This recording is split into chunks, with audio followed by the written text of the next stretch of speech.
progressed from last Orange Bowl to this? There's no question. I mean, and y'all have watched us. Y'all know where we've come, and we were pretty good in 9 and 10, and then we kind of transitioned and we became a very young group. But man, those guys have grown up. They improved last year drastically. The second half of the season, for sure, and just kind of picked up where they left off from an improvement standpoint and made even greater strides this year. We're not where we want to be. We want to be a top 10 defense, but you know, there's very few teams. I think it's us, Florida State, and Baylor are the only teams out there that finished the season in the top 25 in total offense, total defense, scoring offense, and scoring defense. So that's a great accomplishment, especially from where we were last year. And that's what we want to be, a complete football team. We don't want to be a team that's you know, known for their offense or known for their defense. We want to be a complete football team, a team that can win a lot of different ways. And I'm really proud of our defensive staff and our players. I mean, you look at a team that's only got 3 seniors on the roster defensively, and you know, for us to you know, finish up there in the top part of the country in a lot of statistics against a bunch of good opponents is a great accomplishment for those guys. After this game is over, you're probably going to be asked 1,000 times about the quarterback position, replacing Taj Boyd. Just the raising of the bar that he's done, what he has done to kind of set the foundation for the quarterback position of this school, and your confidence in the guys, the 3 guys that you're going to have battling out for the starting job next year. Well, he's set the standard. I mean, he really has. I mean, he's when you look up every record in the book at Clemson, it says Taj Boyd, and it's not about that. It's not all about that. It's also about how he has represented this program. You know, how he has embraced being the face and voice of the program, and has taken pride in that. And you know, there's a lot of things. If you're going to be the quarterback at Clemson, everything counts. Everything counts. And Taj Boyd has done a tremendous job. And you know, but I know he's very confident in the guys that are going to be here in this program when he's gone. I mean, it's going to be a lot of fun. I mean, it's going to be a lot of fun. I'm sad because, you know, Taj has to move on. You know, that's just the nature of it. But I'm excited about the guys that we have to work with. It's going to be a lot of fun to see them compete, because you know, this is a very talented group of guys that are on our roster at that position. So it's a good problem to have, and one that I look forward to being a part of and watching the competition and how it plays out. Do you think bowl games and bowl practices are different for the seniors when they can kind of see their time here winding down and building up to their last game? Sure. I mean, you know, they know you know, that it's time to move on. They know that when this game is over, that they don't have to be at the next team meeting. That they're kind of, the structure kind of goes away for them. But it's a bittersweet time, I think, for all of those guys, because they're excited to move on and they're excited for what's next. But they've enjoyed their time here, and they're proud of what they've gotten accomplished here. And I think they all feel good about the foundation that's in place. And you know, I don't have any doubt that they're going to all go on and be great successes in whatever they do. Some will continue to play football, some won't. But I think the finality of it really sets in this time of year. But you know, especially as we finish practice, you know, prep here. Once we get down to the bowl, it's very busy. You know, you've got you're doing this, you're doing that. It's practice, your meetings. But I think that they're looking forward to enjoying the opportunity to be together one last time. But I think the thing that's most important and the heaviest on their mind right now is winning this ball game. After a bowl game, how quickly, when those seniors do step away, how quickly do the juniors take over ownership? That's always interesting to see. You know, and you know, I'll have a team meeting the week they start. I think they start back on Wednesday the 6th. Obviously, we're playing later this year, and usually there's a little bit more time.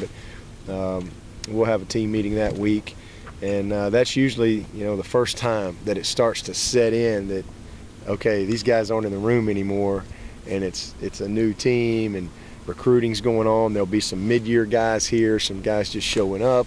But it takes a few weeks, I think, to start settling in, and everybody kind of readjusting to different roles. And you know, guys that they've been listening to are no longer there. So it's once they kind of roll into that off-season program that next week, and then when we get back with them and really get going in our mat drills and all that kind of stuff, I think that's when your football team, you know, starts to gel a little bit, and then you carry that on into spring ball, and you know, but it's a continual process.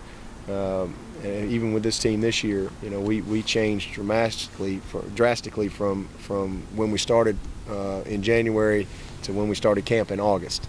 And I think that's pretty much the same for every team. But you know, one of the things that we'll do, Coach Batson, we'll have accountability teams, and you know, we pick those accountability leaders, and then those guys draft their team. And it has nothing to do with football. It's all about who they want on their team from an accountability standpoint. And then we carry that through everything that we do through the semester, whether it's academics, study hall, tutors, wearing the right things to workouts. I mean, everything counts. And it's all on a point system, and then there's discipline involved. And so that's one of the ways that we develop our team within the team, is breaking out in those small accountability groups. So a lot of fun to kind of see how all that stuff comes together. Who are some of those juniors you think will step into that void, or Oh, you man. would like to see? Well, we got a lot of guys. I mean, you know, first of all, you hope to see a guy like Cole Stout, who's been around here, assert himself. You know, I think he's got good respect from all the players. I think that you look into that offensive line, and you know, you see a guy like Ryan Norton, even though he's not going to be a senior, he'll be a junior, but here's a guy that's played and established himself, got the great respect of his teammates and work ethic. I think you look over at the linebacker position and Stephon and, you know, Tony Stewart and those guys. We got a bunch of guys in the secondary, Gary Peters and Robert Smith and Breland. We got a really good group. We got a really good junior and sophomore group on this football team that'll become seniors and juniors next year, which is fun, because again, I think we're going to have the most upperclassmen that we've had in quite a while. I was going to ask you about that. How much it will mean having a large number of seniors, because that hadn't really been the case. No, we haven't. Well, I'm excited about that, because again, I just think that you know, it means you got a lot of experience on your team.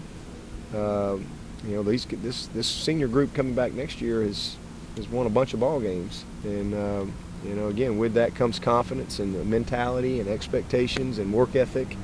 And the more guys that you have that understand that makes your job easier, because that's where it starts, and it resonates from there. So I really like where we are from a upperclassman standpoint. I mean, we're not losing a bunch of seniors, but we're losing some really good players and good people and good leaders.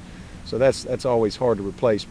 But I like the group that's moving up, and I like that sophomore group that's moving into juniors. I think we got a really, really solid, you know, upper class group on next year's football team.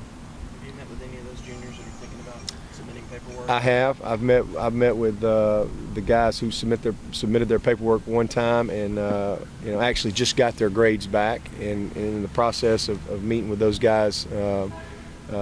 Met with a couple of them today, and I'll meet with a couple more tomorrow. And just, you know, kind of going through, you know, here the information that we have, and you know, helping them make a good decision. You know, whether it's just answering questions or offering, you know, an opinion. But ultimately, then they make the decision, and we support them, and we move forward. Can you share some of the specifics of what those guys have heard? No, not until I have a chance to visit with them. Yeah. You know, and then again, and their focus, and that you probably don't hear anything from those guys either, probably, because, you know, everybody right now is just focused on winning this game, and then, you know, if anybody's going to leave, you'll know about it pretty quickly after the game. Could you at least confirm if Sammy did indeed get the first round grade as expected? No, I'm not. Again, I'm not going to get into the grades Sure. of any of these guys, but I think we all know that Sammy Watkins is pretty good. So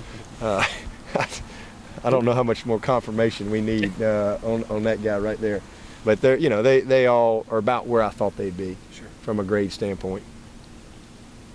All set. All right. Have a good trip Y'all down. come